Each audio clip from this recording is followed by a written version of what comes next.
We're here to talk about Scurge Hive, a great GBA game done in a classic Metroidvania style. It's really fun and... Contamination warning. Already? It feels like I was decontaminated 20 seconds ago. Negative. It was 248 seconds ago. Sheesh. Alright, hang on guys, I'll be right back. Okay, sorry about that. As I was saying, Scurge Hive is a great GBA game done in a classic... Contamination warning. Contamination warning. Okay, you know what? No, I don't buy it. I'm not listening to you anymore. But TechDweeb, you are contaminated. You must... You can't make me do nothing. I have a video to make here. Suit yourself. Anyways, like I was saying, Scurge Hive is a great game, and it's a game that I didn't expect. Ah, crap. Told ya.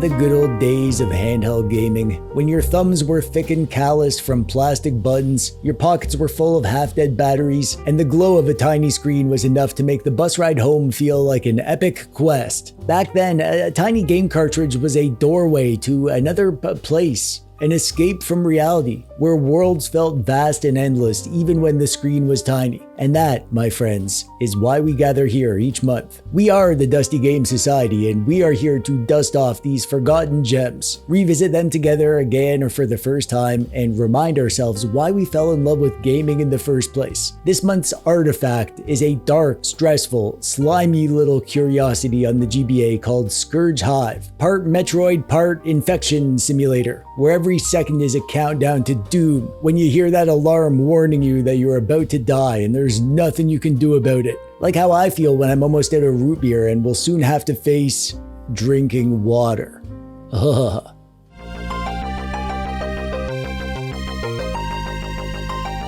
Scurge Hive is one of those GBA games that kinda slipped through the cracks. It came out in 2006, right at the end of the system's life when the Nintendo DS was already the new hotness, so hardly anyone noticed it. Even though it did also come out on the DS, it's not a game that most people know about. It was made by Orbital Media, a Canadian studio who only made a small handful of games, but some really good games, like Juka and the Monophonic Menace, and Racing Gears Advance, and Sigma Star Saga. This was the last game they made, sadly. With Hive, they set out to make a handheld action adventure that felt like a Metroidvania but with its own twist. This is a game that I've dabbled in on occasion, but I never gave it a full chance to get past the first 30 minutes or so. It's been on my to-play list for ages, and this month was the month to give it the attention it deserves, along with my friends in the Dusty Game Society, of course. You play as Genosa Arma. I had to look that up because I forgot her name. She's a bounty hunter who shows up at a research station that's been completely overrun by the alien parasite known as the Scurge. Everyone's either dead or goo or dead goo. Within 5 minutes she's infected too, because of course she is, that's how video game science works, and she needs to survive the infection and stop the Scurge from spreading. The story isn't exactly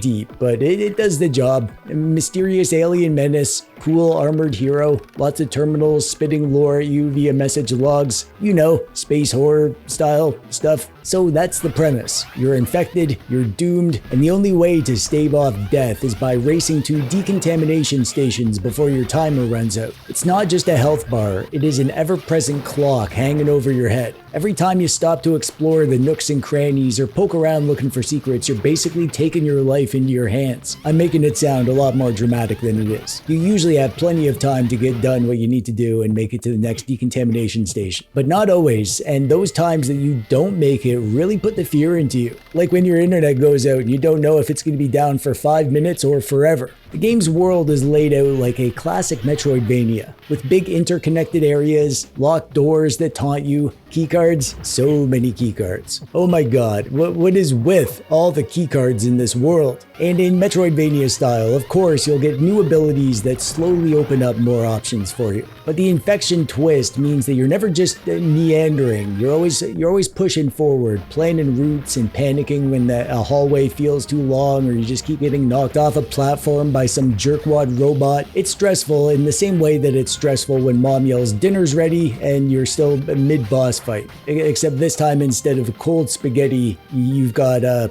plate full of death. Gameplay in Scurge Hive is actually pretty interesting. First off, this isn't your typical side-scrolling Metroidvania. It's an isometric third-person action game, which is kind of a rare type of game. There aren't many that do it like this. That angled view looks cool, but it really does take some getting used to. The controls feel odd at first, and the camera has this habit of jumping around as you look around, which can be jarring at first, but I got used to it pretty quick. The learning curve is there for sure, but once you settle in, the controls and combat and camera become second nature. Combat has its own wrinkle too. It's got this sort of rock, paper, scissors system. The different weapons are stronger against different types of enemies, and if you pick the wrong one, you might actually buff the enemies, so you can't just spam your favorite blaster and call it a day. You gotta be constantly switching between weapon types, usually multiple types mid-battle. Part of it is figuring out which is the right tool for the job, and sometimes accept that your job is to run away screaming down the hallway until you remember, oh yeah, don't use the electricity blaster on the floating energy cloud things. Luckily, switching weapons is quick and easy. Nice little weapon wheel system they got there. I liked how easy it was to get to your tools. Of course, being a Metroidvania at heart, there's plenty of backtracking. You'll be hunting for keycards and powering up generators and scouring every corner of the map for that one room you missed, trying to noodle out some puzzle that you're pretty sure has a solution, but you're not sure if you actually have the tools to solve it. You know, Metroidvania style. It can definitely be frustrating, but here's the thing. The information is always there. The game gives you a solid map, and if you actually stop to look it over and think things through, you'll figure out where to go. It's all part of the challenge. Annoying in the moment, but oh so satisfying when you finally slot all 6 keycards into that door that's been keeping you from the next area. The next area with 6 more keycards to find. And then there's the bosses. I really like the bosses. They're big, scary, screen-filling monstrosities that look like they crawled out of your worst Saturday morning cartoon nightmare. Each one is a puzzle in its own right, usually with multiple stages, and you'll need to learn patterns and figure out weak points and try not to use too many save states. They're tense, memorable fights that break up the exploration nicely. Like so many games that get added to my backlog, the art is one of the reasons I was drawn to this game at the start. Like everything this studio makes, the pixel art here is so well done. Tons of detail in the environments and character, great animations and effects, and the isometric style is actually a difficult task to make good isometric pixel art, but they nailed it here. Everything is crisp and clean and readable, and bright and colorful sometimes, or dark and dingy and moody other times. Great interfaces too, the graphic design, everything from the HUD to the menus and the map and all that. It's the icing on the cake that brings the game together. This is glorious GBA pixel art at its finest. Great sound too. Really cool, fun Saturday morning cartoon style spacey background tunes that set the mood nicely for being a space girl on a space station, blasting space bad guys with your space gun.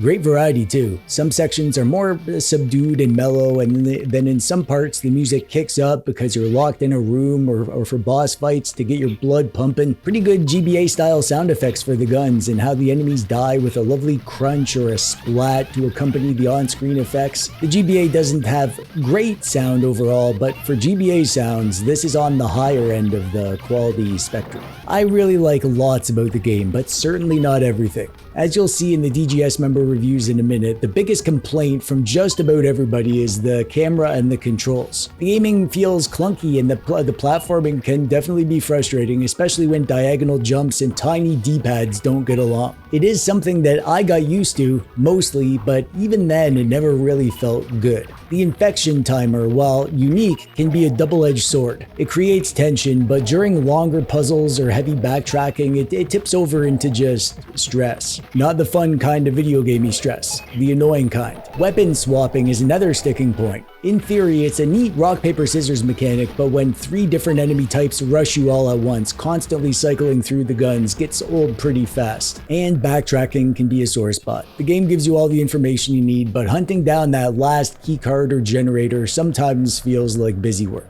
I really like the game, but I don't think it's going to be for everyone. There are quirks that you're gonna have to tolerate, and if you can't, you're gonna nope out faster than I nope out of social gatherings. But once I pushed past the frustrating aspects, I found a game I genuinely loved. It's not like my favorite game ever or anything, but it's just a good game. I've always been into isometric games, probably the old PC gamer in me. They take some getting used to, but I enjoy the kind of weird challenge of controlling a character in an isometric world, even if not everyone else does. But beyond the gripes, the game is a Metroidvania at its core. It's got all the trappings of a Metroidvania. Fighting tough enemies, getting stuck, and then leveling up and finally pushing past them with new gear. That formula is so prevalent in games because it just works. And Scurge Hive is one of those Metroidvania games that isn't well known, but it has it where it counts. If you're willing to give it a chance, to play until you get used to the controls and camera, and if you're digging the sci-fi vibe and addictive Metroidvania gameplay loop, you'll probably be sucked in and have a great time with this one.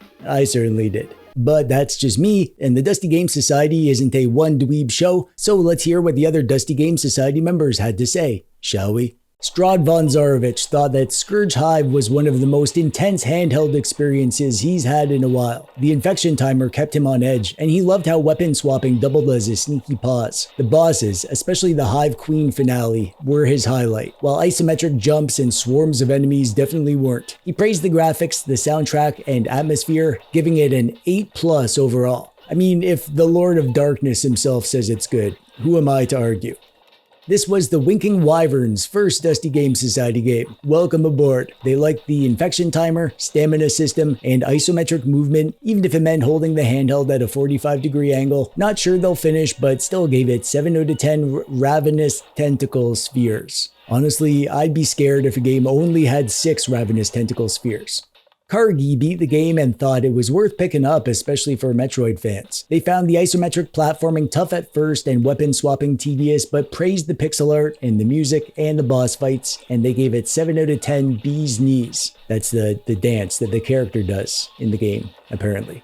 Oath Knight 13 back with the Dusty Game Society, and they were hesitant at first, being more of a fantasy gamer, but ended up loving Scurge Hive. The isometric style reminded him of Diablo, the map design kept him on track, and the short length made it easy to finish. He even grabbed a DS copy for his collection, giving it 4 out of 5 root beers. Man, I wish my collection ran on root beer. Judy B loved this as a GBA hidden gem, loved Genosa's hair and the challenge, but the camera made her too dizzy on her post-op meds to keep playing. I hope you spring back quickly after your decontamination, my friend. This is Icarus's first game with the DGS. Nice. They thought Scurge Hive was a solid isometric action game with a fun puzzly combat and beautiful pixel art, though the infection timer made it hard to slow down and admire. They never would have tried this without the DGS. I'm glad you could join us. Jot N found Scurge Hive equally frustrating and rewarding. The clunky aiming and tough difficulty had them backtracking a lot, but the atmosphere and graphics and story kept them coming back until the end. Gave it a solid 7 out of 10 and said that there's no way they're touching the harder difficulty. I am so with you there. This game kicked my butt. This was Frylock's first game with the DGS, and they finished Scurge Hive in just 2 days on the GKD Pixel 2. And while the art, music, and bosses impressed them, the backtracking and padding dragged things down. But like, dang, but playing the whole game in just 2 days on the Pixel 2. Like, what? My hands are cramping just thinking about that. Retro Gaming Monkey tried Scurge Hive on several devices but settled on the Flapzizzle. Liked the art and music and challenge and still plans to beat it. This was Moonside Man's first Dusty Game Society game. Welcome to the party. He praised the art, atmosphere, and boss fights, but found the controls clunky and the game too repetitive. Overall, he gave it a 6 out of 10. Hey, that's still a passing grade. The Shibushi thought that Scurge Hive was a middle-of-the-road game. The mix of Metroid, Mega Man, and Metroidvania ideas felt repetitive, with clunky platforming and tedious weapon switching. Still, the infection timer was a standout mechanic, and the pixel art was beautiful, and playing with the Dusty Game Society kept him going. Hey, sometimes peer pressure is a good thing. Firewalker thought that Scurge Hive looked great but played poorly. He found the weapon system tedious, the platforming painful, and the story nearly non-existent. In his words, play Metroid Fusion twice instead of this. Ouch. Phalanax found Scurge Hive decent overall. The timer added urgency, diagonal shooting was rough but manageable with an analog stick, and the graphics stood out more than the story or sound. He gave it a 6 out of 10. This was Anteating Darwin's first Dusty Game Society game. Welcome, my friend. They enjoyed Scurge Hive on their new Metroid Pocket Classic once they got used to the tricky diagonals, and they liked the sound and hated the flashing lights and gave it 7 yummy ants out of 10. That's one scoring system I'm not hungry to try. Jung Boo retired from Scurge Hive early, frustrated by the camera, knockbacks, and constant backtracking. Unlocking doors was satisfying, but not enough to keep them playing. No rating given, just not their game. KGage88 tried to stick with Scurge Hive but couldn't get into it. The pixel art impressed, but the isometric gameplay missed the mark, and short sessions were all they could manage. I'm sorry you didn't like it, buddy, but hey, not every game is everyone's cup of root beer. And that wraps up this month's Dusty Game Society game, Scurge Hive, and a huge thanks to all the DGS members who played along and shared their thoughts. As I was playing this, I had the feeling that the reviews would be all over the place, and they definitely were, but I love playing with you and hearing your final thoughts. You guys make this whole thing way more fun than just me, alone, playing games in my basement, like the before times. If you're new around here, the Dusty Game Society is our little retro game club. Every month I pick a game for us to play. Sometimes it's a big classic, sometimes a hidden gem, and we all play it together like a book club, but with more commiserating about boss fights and fewer arguments about Oxford commas. The Dusty Game Society is a perk that I offer to the patrons of TechDweeb. If you'd like to support the things that I do and play some games as an official Dusty Game Society member with a bunch of equally dusty weirdos, there's a link in the thingy below. And if not, well, that's fine. You can still play Scurge Hive. No one's stopping you. Or if you've already played it, I'd love to hear what you think in the comments. But that's it from us for today. Until next time, stay dusty, my friends.